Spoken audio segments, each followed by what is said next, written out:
Welcome to Ici Sports on Ici Beyrouth. Our guest today is Homenetman basketball player Gabriel Ajemian.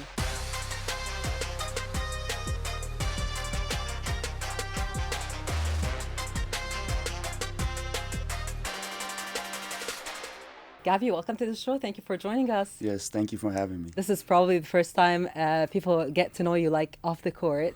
Many know you as the Lebanese Armenian basketball player, a tough defender. But how would you like people to know you? That's a good question. I would like everyone to know me as someone who has never gave up, As a 27 years old, I started my professional basketball career at 25. Some may say that's late, but a little bit I was late, but I'm still young, So that's another, like, if you hear about my story, everyone would love me. Mm-hmm. So even at 25, people say it's late, but look at me, I'm just writing my story, taking my first steps on the pyramid, and I'm going to keep pushing, So I would want people to see me and maybe get motivated from me and hear my story, and Definitely. maybe they have a reason to keep pushing, Mm-hmm. That's what I want. Yes. That's so inspiring. Gabby, this season has been a bit of a roller coaster for Homenetman so far. Tough losses, injuries, and a much needed win over Antanine last week. What has been the most challenging part of the season for you and for the team? Challenges? I wouldn't say we have any challenges. It was just we just had a little bump in the road once the MVP of our team got injured. So maybe that was our first speed bump. But besides that, we were in cruise control. We were 6-0, playing great basketball. If you think about it, we have a cheat code. With AI on the court, we have 5 Americans on the court all at once. So before the game even starts, if you want to choose a team, you're going to choose us. So it's up to us to play good basketball, team basketball, and I don't think there's a team that could beat us. Mm-hmm. And even with our record right now is not what it says it is, but for the past 2 seasons, Homenetman has been a Final Four team. Mm-hmm. Do you think this season you can reach further? I could promise you 2 things. We are going to make it to the Final Four.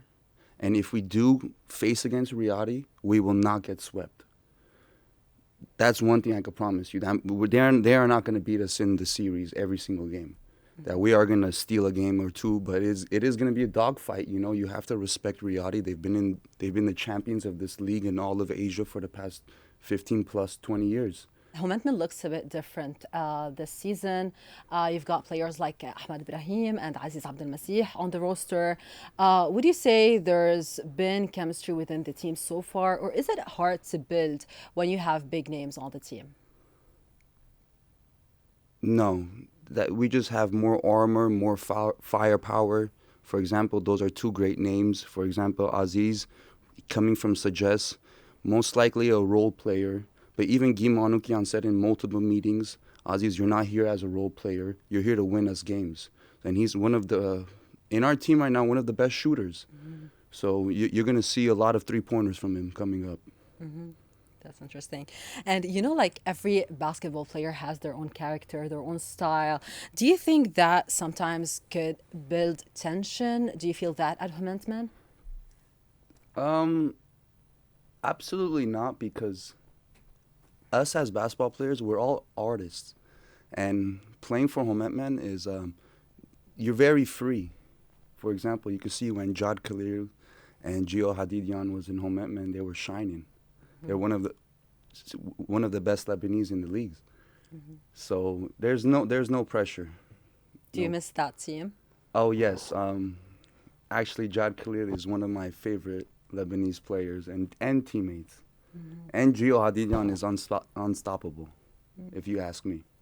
When he's happy, he needs to be happy. You gotta understand how to keep the team together, because it's not a one-man wrecking crew, So Gio is one of the toughest big mans in the league for sure. Mm-hmm.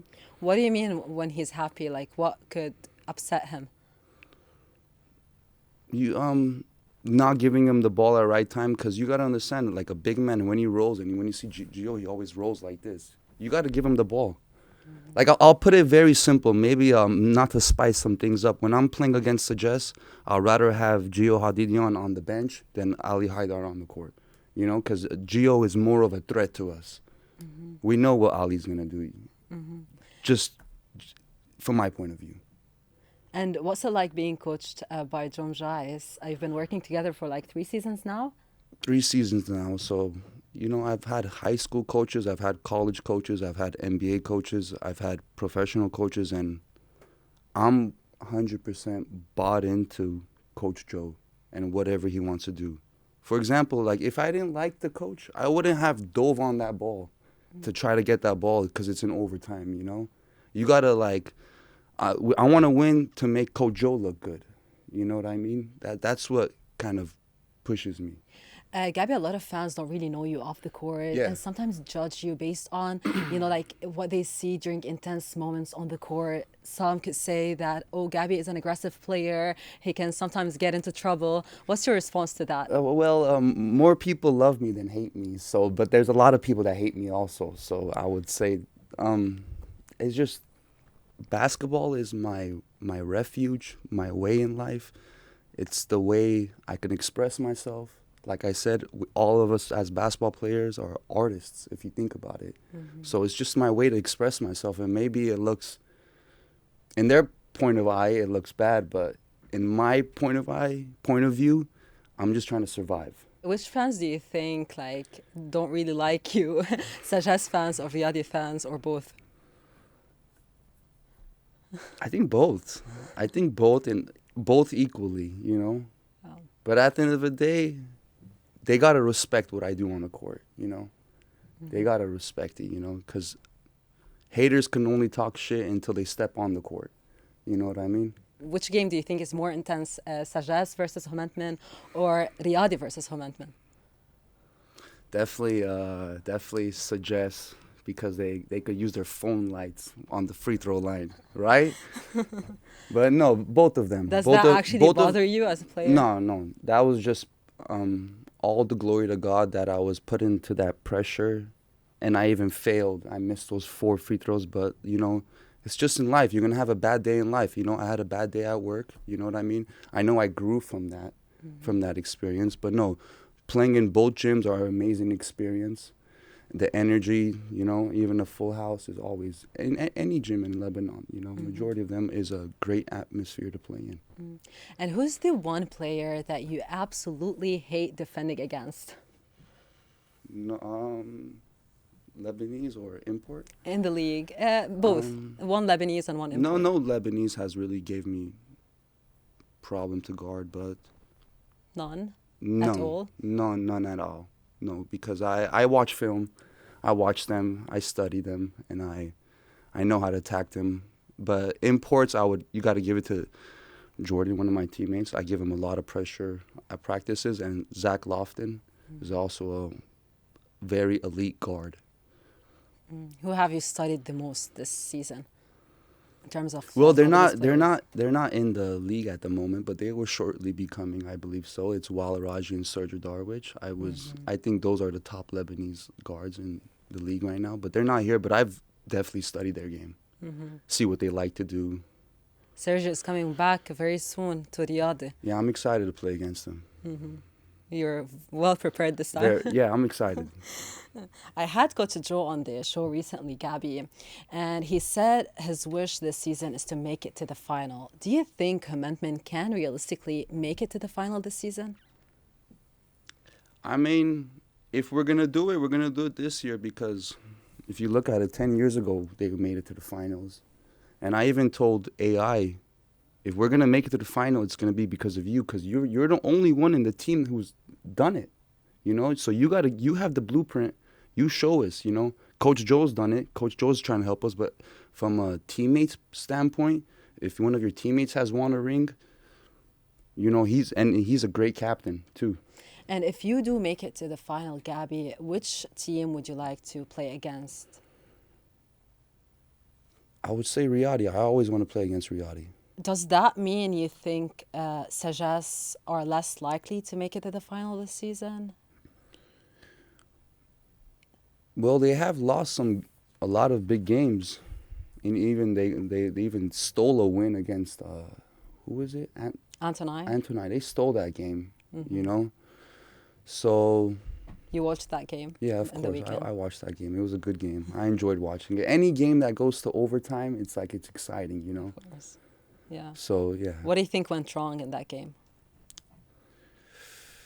It was maybe when number 66 from Anthony caught the ball in the left Glenn corner. Cozy. Glenn Cozy caught the ball on the left corner, and he just stood there. And maybe if he just throw the ball to the ceiling or killed some time, because there was like couple seconds left, you know? Or maybe he should have started dribbling out to try to get a foul, or because he just froze there. Yeah. You know what I mean? So there was a lot of technical little details, but especially Anthony has a great coach, you know? He's a young coach. He still has a lot to learn, but he's definitely a great coach. Gabby, are you planning to stay with Homenton on the long run, or would you like consider a different offer like next season?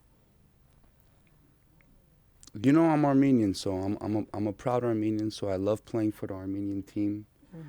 But I'm open to any team willing to, for my role, my identity, playing defense. If any team wants to use me as a tool and I could help them win games, I would love to play for any team in this league. Gabby, another World Cup qualifier is coming up for Lebanon next month. And you cannot play for Lebanon because you represent Armenia, right? Yeah. Was that an easy or difficult choice to make when you first decided to play for the Armenian team? Well, I would have loved to play for the Lebanese national team.